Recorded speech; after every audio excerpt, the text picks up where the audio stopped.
bienvenidos a la práctica número 10. Por fin, ya es la última de todo el semestre.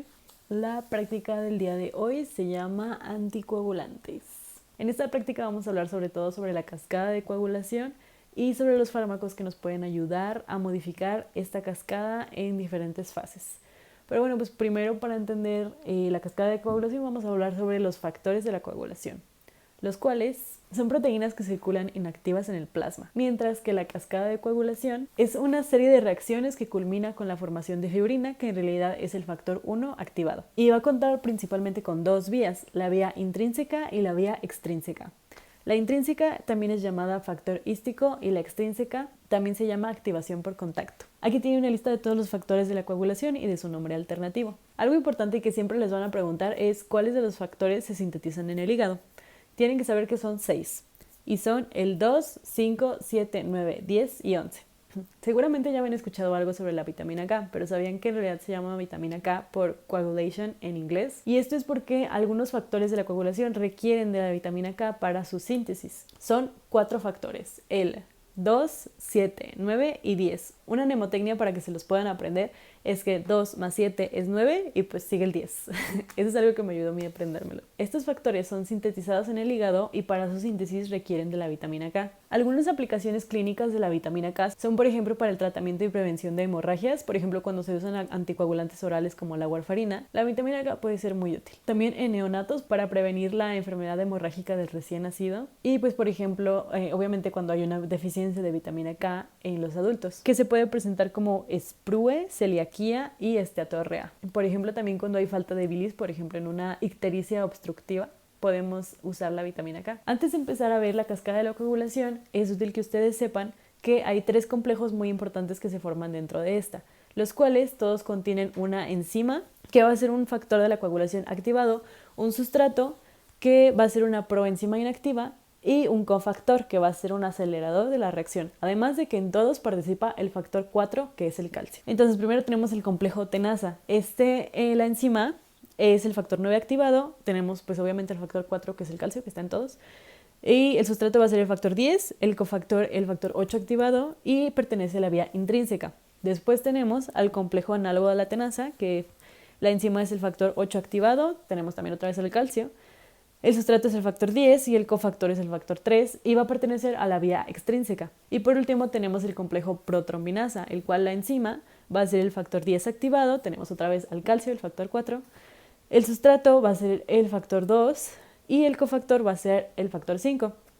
Y la vía a la que pertenece este complejo es a la vía común. Y bueno, ahora sí vamos a pasar a la cascada de coagulación. Esta como tal se divide en 3 partes. Primero en la activación plaquetaria, después como tal la cascada de coagulación y por último la fibrinólisis.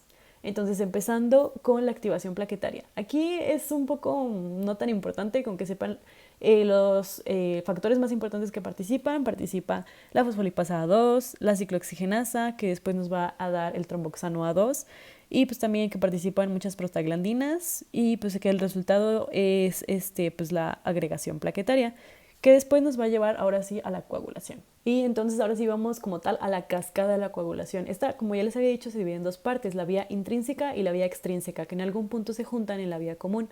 Esto no quiere decir que primero vaya una y luego otra, las dos suceden al mismo tiempo, suceden simultáneamente, pero bueno, por fines prácticos, primero vamos a hablar de la vía intrínseca, pero pues quiero que quede muy claro que las dos pasan al mismo tiempo. La vía intrínseca empieza pues cuando hay un traumatismo, lo que hace que se active el factor 12. El factor 12 a su vez va a activar al factor 11. El factor 11 junto con el calcio, que es el factor 4, va a activar al factor 9. El factor 9 activado, que va a activar al factor 8. Y aquí nos vamos a detener un poquito porque vamos a empezar con la vía extrínseca. Entonces, la vía extrínseca de igual manera empieza cuando hay un traumatismo tisular y esto va a activar al factor 3, que junto con el factor 7 activado y el calcio, que de hecho si se acuerdan es un complejo que vimos hace rato, van a ayudar a activar al factor 10. Entonces una vez que ya tenemos el factor 10 activado es cuando se juntan ahí las vías intrínseca y extrínseca. Entonces el factor 10 activado junto con el factor 5 y el calcio van a activar la protrombina, que es el factor 2, a trombina. Y esta misma la trombina va a activar el fibrinógeno, que es el factor 1, a fibrina. Primero se van a formar monómeros de la fibrina, después ya fibras entrecruzadas de la fibrina, que pues como tal van a dar lugar a la coagulación.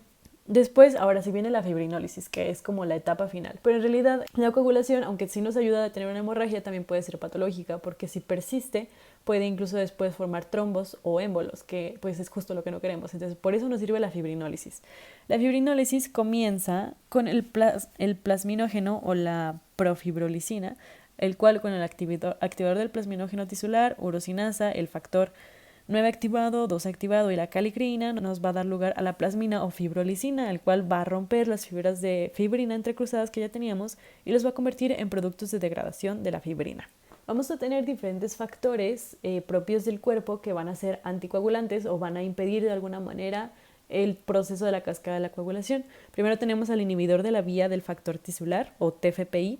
Este se une al complejo trimolecular del complejo análogo a la tenasa en el sitio activo del factor 7 activado. También tenemos a la antitrombina 3, este inhibe al factor 9 activado, al 10 activado y al 2 activado, potenciado por la heparina. Esto es importante. También tenemos a la trombomodulina, que forma un complejo con la trombina, eliminándola de la circulación.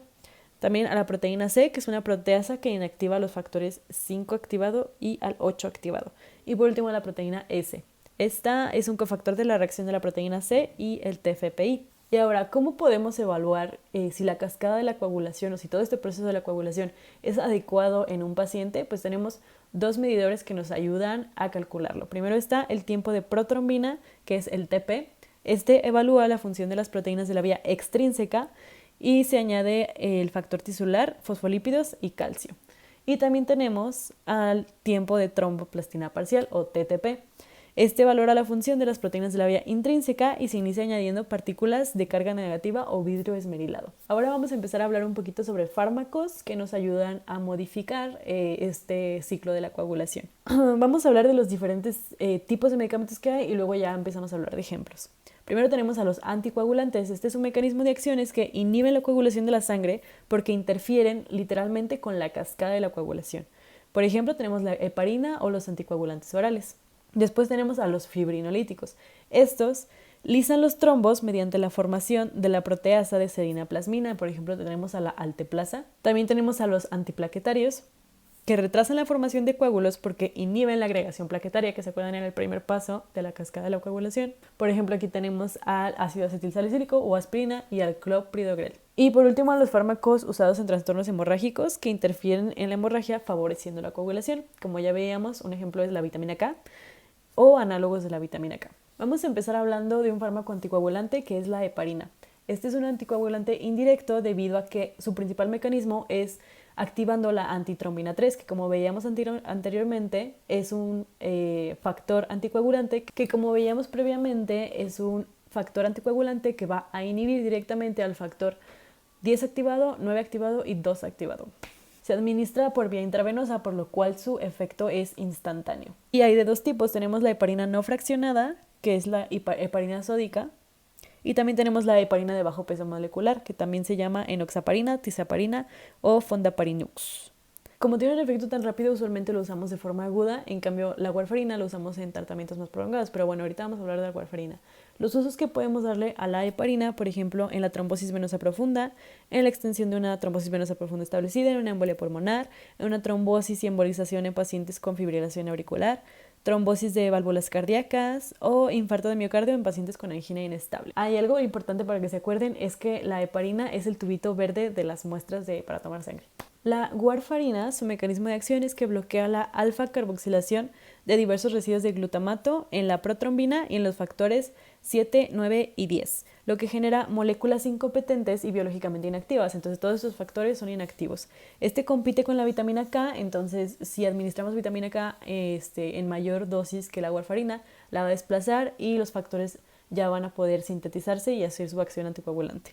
El citrato de sodio, que de hecho es de los tubitos azules para tomar muestras sanguíneas, es un compuesto de sal trisódica y es el anticoagulante por excelencia para las pruebas de hemostasia y la velocidad de sedimentación globular. actúa de tal manera que no permite que el calcio se ionice y de esta manera no puede intervenir en la coagulación. Y como sabemos, el calcio, que es el factor 4, es básicamente el más importante o de los más importantes, ya que participa en múltiples reacciones de la cascada de la coagulación. Ahora sí vamos a hablar de la práctica. Su objetivo es analizar la acción in vivo de diferentes fármacos anticoagulantes en la sangre de uno de nosotros, bueno, se supone que era de un voluntario, y además medir el tiempo de protrombina de pues esta sangre. Lo que hubiéramos hecho de forma presencial hubiera sido que en 4 tubitos de ensayo los hubiéramos rotulado como tubo 1, 2, 3 y 4, y en cada uno hubiéramos puesto compuestos diferentes. En el tubo 1, solución salina isotónica. En el tubo 2, citrato trisódico. En el tubo 3, heparina sódica. Y en el tubo 4, warfarina. Después hubiéramos obtenido 5 mililitros de sangre de un voluntario de ustedes, cada uno, Después hubiéramos obtenido 5 mililitros de sangre de algún voluntario de ustedes. Inmediatamente después de tomar la muestra de sangre, hubiéramos tomado para cada tubo 0.9 mililitros y lo hubiéramos cerrado con parafil, o sea, con un papelito como de cera, y lo hubiéramos mezclado para que se dé la reacción o no de anticoagulación. Hubiéramos dejado reposar los tubos por 15 minutos, hubiéramos observado qué pasa y anotar los resultados. Y bueno, ahora sí vamos a discutir o analizar los resultados que hubiéramos obtenido de los tubos de la coagulación. En el tubo 1, que solo teníamos solución salina isotónica, sí hubiéramos visto coagulación, porque es lo normal que ocurra cuando no aplicas ningún fármaco, que pues la sangre cuando esté afuera del cuerpo, cuando haya alguna lesión, se coagule. En el tubo 2, que tenía citrato trisódico, no vamos a ver coagulación. ¿Por qué? Porque el citrato trisódico lo que hace es que impide que el calcio se ionice, o sea, el calcio no puede participar en las reacciones de coagulación. Por lo tanto, como el calcio no está presente, pues no se da la reacción de coagulación. Entonces la sangre está normalita, así, sin coagular. En el tubo 3, que tenemos heparina sódica, aquí tampoco hubo coagulación. ¿Por qué? Como actúa la heparina es que se une a la antitrombina 3, la potencia, y esta inhibe a diversos factores de la coagulación. Por lo tanto, no va a haber coagulación, porque estos factores están inhibidos por la antitrombina 3. Entonces la sangre igual está así, flojita, sin coagular. Y por último, en el tubo 4, que hay warfarina sódica, sí va a haber coagulación. ¿Por qué? Porque lo que hace la warfarina es que impide que se sinteticen los factores dependientes de vitamina K, que si recuerdan son el 2, 7, 9 y 10. Pero ¿qué es lo que pasa aquí? Que la sangre que usamos para el tubo ya tenía los factores hechos. Entonces sí, la warfarina impide que estos factores se sinteticen en el hígado, pero como en esta sangre ya estaban sintetizados, pues la warfarina no tiene nada de acción. Por lo tanto, sí va a haber coagulación y sí vamos a ver el coágulo formado. La warfarina ahí no tuvo nada que hacer. Y bueno, esta es la práctica del día de hoy, la última práctica. Espero que la hayan disfrutado, espero que la hayan entendido, porque yo sé que es mucho show, son muchos factores, muchas reacciones, muchas enzimas, son como muchos nombres raros. Pero bueno, ya saben que siempre pueden volver a ver el video, siempre pueden mandarme un mensaje si no entendieron. Y si no me entienden a mí, pues les busco un video que lo explique mucho mejor que yo, que seguramente lo hay. Y pues nada, solamente quiero despedirme oficialmente de ustedes. Seguramente sí los voy a estar viendo en laboratorio, que aún faltan algunas prácticas presenciales. Pero si ya no los veo, pues fue un gusto estar con ustedes y ser su instructora. Yo sé que a lo mejor no fue lo ideal hubiera sido que nos hubiéramos visto todas las semanas en el laboratorio. Pero bueno, se hace lo que se puede con lo que se tiene y espero que les haya gustado mi manera de impartir las clases y si no también díganme porque en mi trabajo, bueno, no me pagan en realidad, pero pues mi trabajo es por ustedes, es enseñarles a ustedes y si ustedes sienten que no aprendieron, díganme que eso también me ayuda mucho a mejorar a mí y a mi estilo de enseñanza y pues ya saben que yo estoy aquí para ustedes, entonces lo que sea, cualquier comentario es bienvenido, pero bueno, yo solamente quiero agradecerles. Porque bueno, aunque me hubiera gustado conocerlos, los conocí un poco leyendo sus prácticas y algunos sí los pude ver en laboratorio presencial y pues fue un gusto. Muchísimas gracias y pues ya saben, cualquier cosa que andamos, les recibo su práctica la próxima semana y ya próximamente va a ser el examen segundo parcial de laboratorio, así que vayan checando la fecha cuando lo quieren. Y pues ahí nos estaremos viendo para el examen. Obviamente les voy a mandar una guía con todos los temas más importantes. También les voy a mandar todas sus prácticas calificadas que no les he mandado. Una disculpa, se me ha atrasado muchísimo porque tenía muchos pendientes. Y pues también ya les voy a mandar su calificación del último examen una vez que lo hayan hecho. Y su calificación final. Y eso sería todo por el semestre. Nuevamente les repito que fue un gusto y pues nada, espero verlos algún día. Y si tienen cualquier duda de la carrera, pueden acudir a mí sin problemas. Aquí estoy para ayudarles. Y ya, ahora sí, es todo. Adiós. Muchas gracias.